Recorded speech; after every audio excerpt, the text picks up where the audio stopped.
The two small dogs fought desperately against the current, their paws churning the filthy water as they tried to reach the shore. But the river was choked with dense, floating islands of garbage, plastic bags, rotting debris, and tangled waste, forming an impassable barrier.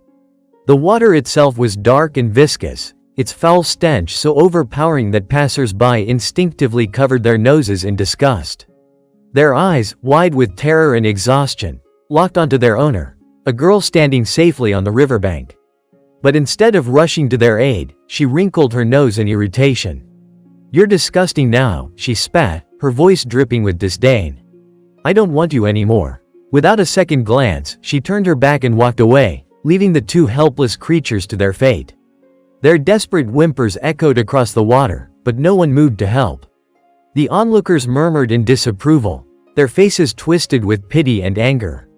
Yet the thought of wading into the polluted abyss held them back. No one dared brave the murky filth. As minutes passed, the dogs' strength waned. Their movements grew sluggish, their paws slipping from one piece of floating trash to another, their hope fading with each failed attempt to stay afloat. The current dragged them deeper into the grime, and exhaustion threatened to pull them under for good. Then, just as all seemed lost, a figure emerged, a young man in tall rubber boots, gripping a large net. Without hesitation, he plunged into the foul water, his boots sinking into the sludge as he pushed forward. The stench was unbearable, the water thick with grime, but he pressed on, determined. After a tense struggle against the weight of the debris, he finally reached the dogs. With careful precision, he scooped them up, one after the other, and carried them back to solid ground. The white dog, trembling violently, staggered to its feet the moment it touched land.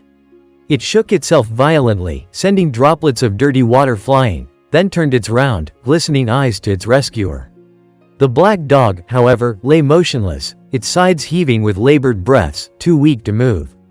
As if sensing its companion's peril, the white dog limped toward the young man and gently licked his leg, its gaze pleading. "Help my friend," its silent whimpers seemed to say. "Don't stop now." Touched by their bond, the man couldn't turn away. He bundled both shivering animals into his arms and carried them home.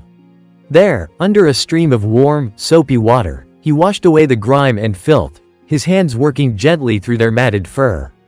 Slowly, life returned to their exhausted bodies, the warmth reviving their spirits, the kindness mending their broken trust.